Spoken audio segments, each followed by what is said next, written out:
and has been shown to be successful in studies. But when we go in there and do a review of these districts, even after 10 years of this administration, which is a huge exercise by the health workers in that district, we find still the prevalence of microfilaremia is higher than what we would expect, and we have not achieved elimination. So the reason for this is that people don't take the drug. It's one thing to go and give the drug, but it's another thing for people who feel quite healthy and normal. Why should we take these two drugs? And occasionally, somebody who has filariasis will have side effects because of taking this drug. The microfilaria get killed, the person may develop fever and a rash and so on. So we went into the community in a high prevalence district in Karnataka, where we are trying to use 3 drugs rather than 2 drugs to speed up the process of killing of the worms. But the most important lesson we learned was not using 3 drugs or 2 drugs that's going to make the difference. It is how you go and engage with the community, house to house communication, explaining to people what this program is. The collector in that district hadn't heard of this program. It's a huge public health program that had been going on for 10 years, but the collector did not know what this program was. So that means that there was no real involvement of people at every level. And so once that was done, and they found that if you had side effects, they could be managed at the local primary health center and so on, people started accepting this. So we have to remember that aspect as well.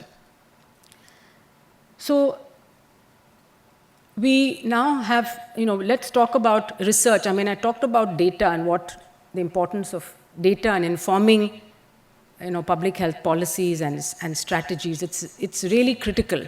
And I think we don't pay enough attention to data. And when we collect data, we have it lying in with different, sometimes departments, ministries, agencies. It's very difficult for somebody to get all that data and utilize it. So going forward, at the ICMR, we are thinking of focusing on a few strategic areas which are important for the country. And one of them is data. Not only doing the right kind of surveys and collecting the right kind of data, including the mortality or the death data I talked about, but also making it available in a proper format where it's accessible, it's transparent, and it's visible not only to a few scientists, but to people all over. In fact, the public really should be able to access these kind of survey data. After all, it's all done using public funds, but it should be in a way that it makes sense to people in a simple format. So data systems, data repositories, and data warehousing, and also the collection of the right kinds of data is something that we will be focusing on as one of our priorities going forward. The other one is evidence. Like I gave you a few examples just now about using evidence to inform policy. So unless you know what your disease burden is, the policymakers really can't start formulating policy or even allocating funds for a particular program. Now we have more decentralization. The central government gives 40%, the states give 60% of the health budget, but they are going to be given more flexibility in how to use it. Then we have the implementation research. I think there are various kinds of research, spectrum. You can go from upstream biomedical research, which is basic science, understanding more about either the disease, biology, or the host, all the way down to the other end is what we call implementation research, which is when you already have some knowledge, but you want to put it to test in a real life setting and see whether it makes sense or not. So we're going to focus a lot on that. Also, health technology assessment. I talked about universal health coverage. The government would need to know what package of interventions should be provided for the population at large, what kind of drugs can be provided, because it's also a question of economics, how much fund there is and what is the best use of that. So health technology assessment is an area where, again, we've taken this on board. We've formed a health technology assessment board. We're training groups from around the country, and this university, like many others, is quite welcome to participate in that. It requires a multidisciplinary approach. Again, you need health economics, you need social scientists, you need epidemiologists, and you need domain experts to look at what is a list of, say, the packages which will be provided to the public, which will be free of charge. So that's health technology assessment. And then health research capacity strengthening in the country is another one of our big priorities. If you look at, there are 450 odd medical colleges in the country, and of course any number of universities and academic institutions. But you find that about 20 of these institutions, they actually have the output of, if you look at academic papers related to health research, about 80% comes from 20, 30 odd institutions.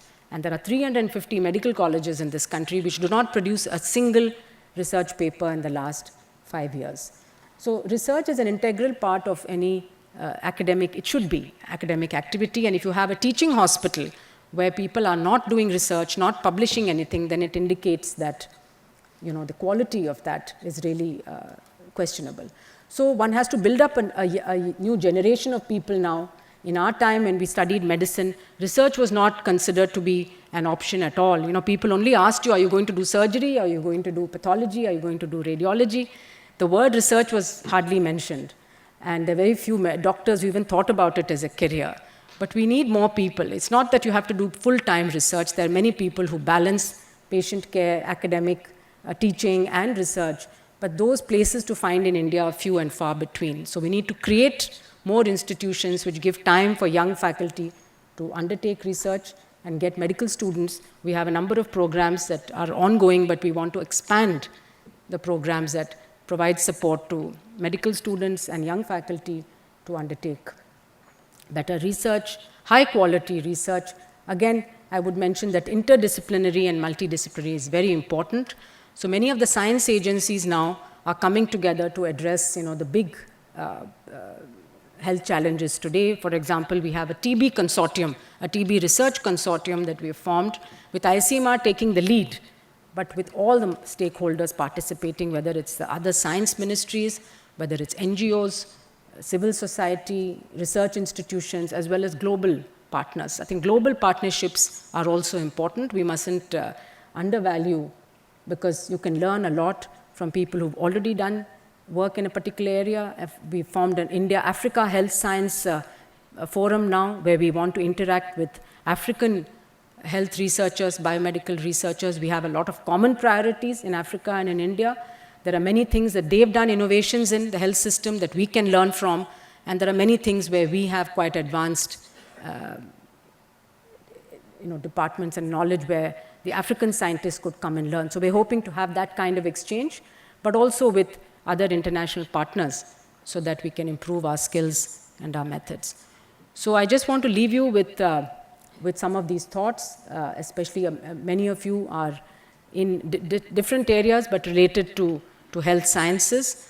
And I think if we can think of the top challenges that India faces today, the rural-urban divide, the solutions have to be found locally and context-specific. We cannot dictate one solution.